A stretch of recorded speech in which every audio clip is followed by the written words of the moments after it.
Vengono chiamati immobili fantasma, in realtà sono costruzioni mai dichiarate all'Agenzia del Territorio.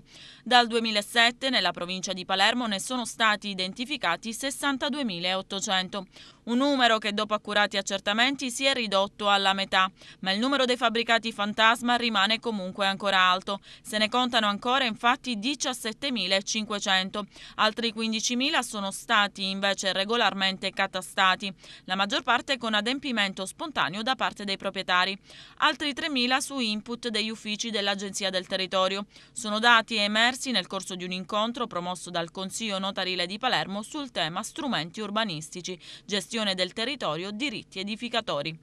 L'identificazione dei fabbricati fantasma è stata possibile grazie ad una collaborazione prevista da una legge del 2006 tra l'Agenzia del Territorio e l'AGEA, l'Agenzia per l'Erogazione in Agricoltura.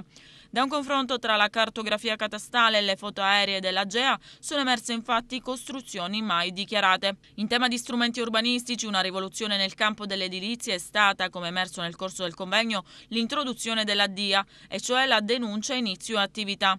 Secondo questa procedura, non più il comune, ma il professionista nominato dalla ditta diventa il responsabile della conformità dell'opera e del progetto.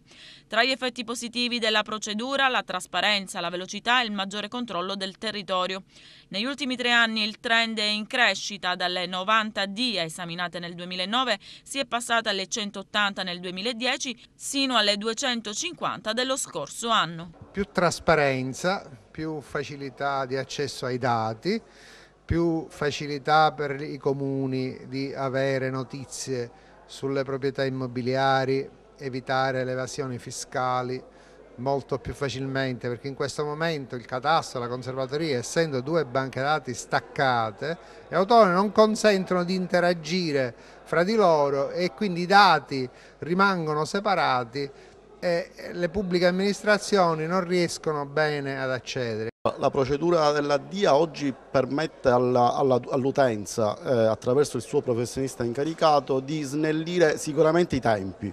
Cioè, oggi dopo 20 giorni si possono iniziare i lavori, cosa che i luoghi comuni si portava a dire che per realizzare una villetta o per fare un'opera all'interno di un immobile ci volevano 2-3 anni per ottenere un'autorizzazione edilizia. Questa è un'innovazione.